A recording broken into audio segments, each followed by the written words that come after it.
there, Kev P here. You might have noticed my voice is a little husky today. Well, I have a cold and I'm recording this video today anyway because I thought it would be funny. Is it? Oh. Okay. Well. Anyway, did I ever tell you I had a huge crush on Jim Carrey when I was a kid?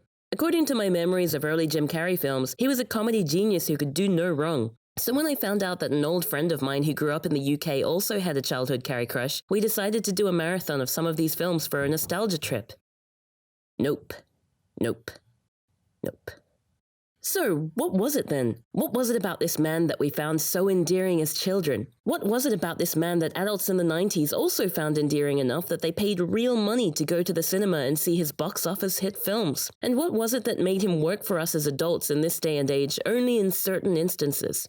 Being the analytically minded people we are, we decided to apply our logic and reasoning skills to a task that really didn't require them and crack the Jim Carrey conundrum over a series of viewings of early Jim Carrey comedies. Our goals for each film: 1. To analyze and understand why Jim Carrey had such a profound effect on our childhoods. And 2. To figure out what makes early Jim work for us as adults and what makes him cringeworthy. I'd like to welcome you to this video series that I lovingly dubbed the Jim Carreython. I can only hope its contents give you some much-needed closure about your own childhood Jim Carrey obsession, and of course, I welcome your own insights and thoughts about the place of his films, both in the 90s and in 2019.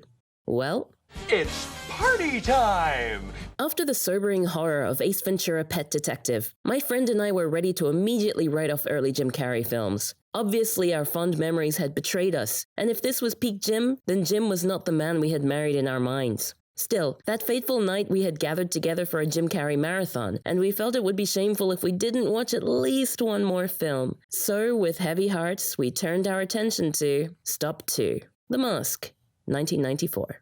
The Mask is generally described as a superhero comedy film. It's based on a comic series published by Dark Horse Comics about a magical mask which changes the personality of anyone who wears it by removing all of their inhibitions and also incidentally rendering them insane, whatever that means. Jim Carrey was nominated for a Golden Globe for his performance in this film, his first prestigious film award nomination. Cameron Diaz's debut as the long-suffering partner of the main villain and love interest of Jim Carrey's character also established her long reign as a love interest for protagonists throughout the late 90s and well into the 2000s. I'm so glad we've finally moved on from categorizing women actors primarily into roles as maid mother crone now in 2019. The Mask was a concept I very much appreciated as a child. I was a regular watcher of the Mask animated TV series on a Saturday morning. This was what children did before YouTube, in case you were wondering, where I enjoyed the characters' antics every week, even without the involvement of my hero Jim. Okay, so maybe it wasn't exactly the personality of the Mask itself that I liked. I much preferred the meek Stanley Ipkiss and his luscious hair. But the slapstick style of the film and the show nevertheless hit their target with me. In the comic book version, the Mask's powers are first and foremost corrupting, making the wearer more and more dangerous over time regardless of their intentions in wearing it. To quote the Wikipedia plot synopsis for one of the later series of the comics, toy designer named Alder Krasker gets his hands on the mask, which leads him to subconsciously embark on a murder spree against high school colleagues who had ridiculed his acting skills. Well, that escalated. The film version of the Mask takes on a somewhat more sanitized approach to the eponymous mask. It is only ever as evil as the wearer's fantasies. Stanley Ipkiss goes from a neurotic, emotional doormat to an overconfident ladies' man with the ability to manipulate the world around him, and whose activities are largely limited to conducting childish pranks on those who wrong him and inadvertently becoming a hero while successfully pursuing the woman he likes. The greedy mafia office villain, on the other hand, becomes beast-like and even more ruthless. His personality a reflection of his own ideal state. What a rush! So how did this Jim Carrey staple hold up to the test of time? Well, why not let the titular character summarize my impression of the film? Spoken! I still can't believe I'm saying it, but I really enjoyed this Jim Carrey comedy that came out in the same year as Ace Ventura: Pet Detective, a movie which definitely did not age well. The Mask was fun, cartoony in all the right places, and Jim's larger-than-life performance was pleasing to me. To give you the general plot of the film, Stanley Ipkiss is a bank clerk with low self-esteem who is frequently bullied by his co-workers. A gangster sends his lounge singer girlfriend Tina Carlisle into the bank to learn its layout in preparation for a bank heist, and Stanley crushes on her hard. Stanley finds an old wooden mask and uses it to enter the nightclub where Tina will perform, in the process turning him into the mask guy from The Mask. After Stanley as the Mask accidentally foils the gangster's bank heist, things kind of spiral, with both the police and the gangster trying to uncover the identity of the person behind the mask, and in the case of the gangster, to acquire and use the mask for his own nefarious purposes. It's a fun romp, which, in its cartoon meets world aesthetic laden with comic allusions to film noir, seems to draw quite heavily from the general feel of Who Framed Roger Rabbit.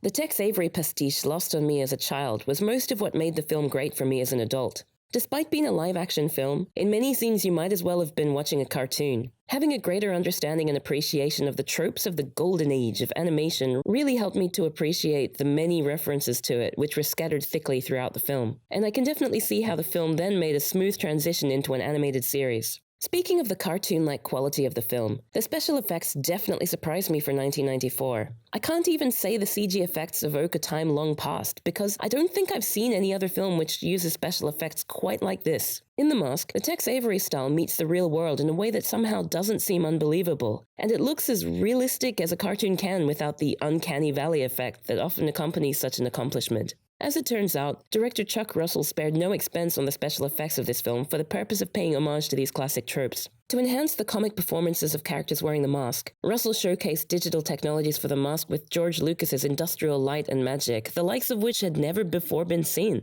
So impressive was this work that the film received an Academy Award nomination for Best Visual Effects. And looking at it now, over 20 years later, you can probably agree with that nomination, right? It's an incredibly successful pastiche, and the computer graphics stunningly hold their ground in 2019 in a way that cannot be said of many more recent movies. What I'm noticing here in this analysis of The Mask is that I'm able to talk positively about elements of the film that don't necessarily involve our main man, Jim Carrey. This is not something I can do when I think about other early Jim films, whereby I can't recall anything outside of him chewing extravagantly on the film's scenery. Having said that, I can no longer remember the plot to the film despite having watched it quite recently. That stuff I set up there describing the film's story? Yeah. Thanks again, Wikipedia. Jim's performance in The Mask is basically the same as it was in Ace Ventura: Pet Detective, the previous film I reviewed and the first one that my friend and I rewatched. He flops around the set just like he did as Ace. His jaw still wobbles when he talks. He still carries himself like a man begging for a punch to the scrotum. So how did we tolerate Jim Carrey in this film where we could not in Pet Detective? A drink or two after our viewing, we came to the conclusion that because Jim's character in The Mask is at its essence an homage to classic animation existing in a cartoonish world with a cartoonish story, his rubbery rascal performance actually belongs. It's the perfect environment for Jim to run amok and do his thing, and it didn't feel out of place. Early Jim is basically a character from a classic cartoon come to life, so it made complete sense for him to play this role and excel in it. Of course, it helps that his face is green and allegedly a mask of a real human face. Otherwise, I might have had a more difficult time not wanting to kick it repeatedly. Okay, I will concede one thing about The Mask. One of its most memorable scenes is a scene in which Stanley Ipkiss in The Mask distracts a squad of police officers with an elaborate song and dance number, an original song for the film performed by Jim Carrey himself. The name of the song? Cuban Pete. They call me Cuban Pete. I'm the king of a rumba beat. When I play the maracas, I go chick chicky boom, chick chicky boom. It's an amazing song. It's so well performed. And yet, well, it's a bit racist, don't you think? He's singing in a caricaturistic accent specifically about being a Cuban man who loves the ladies. And keep in mind, overly zealous Latino lovers are a well-trodden stereotype in the wild white West to the point where we take for granted the harm to which these kinds of jokes might contribute. In the grand scheme of things, the implications of this song are just a blip on the radar, especially compared with some of the bile we saw in Ace Ventura: Pet Detective. And it's fortunately confined to the single ridiculous song number, but I can't let it slide without at least pointing this out, regardless of how catchy it is. And as fun as it might be to perform, it's not exactly the kind of song I would just pull out at a karaoke session with my friends in this day and age.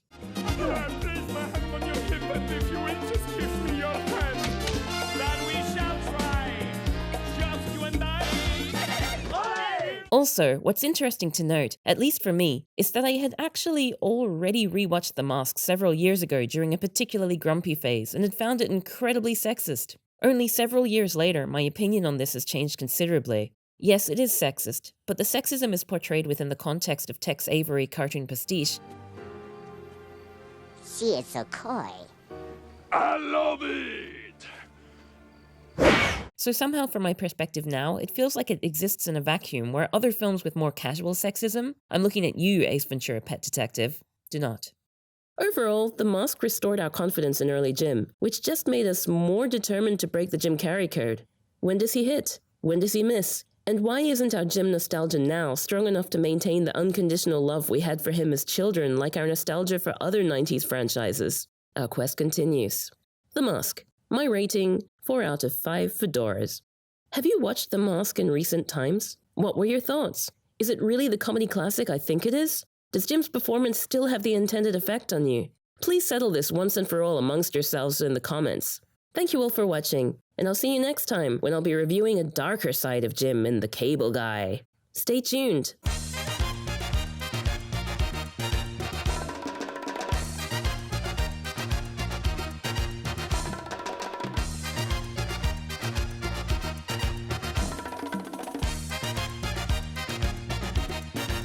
They call me Cuban Pete.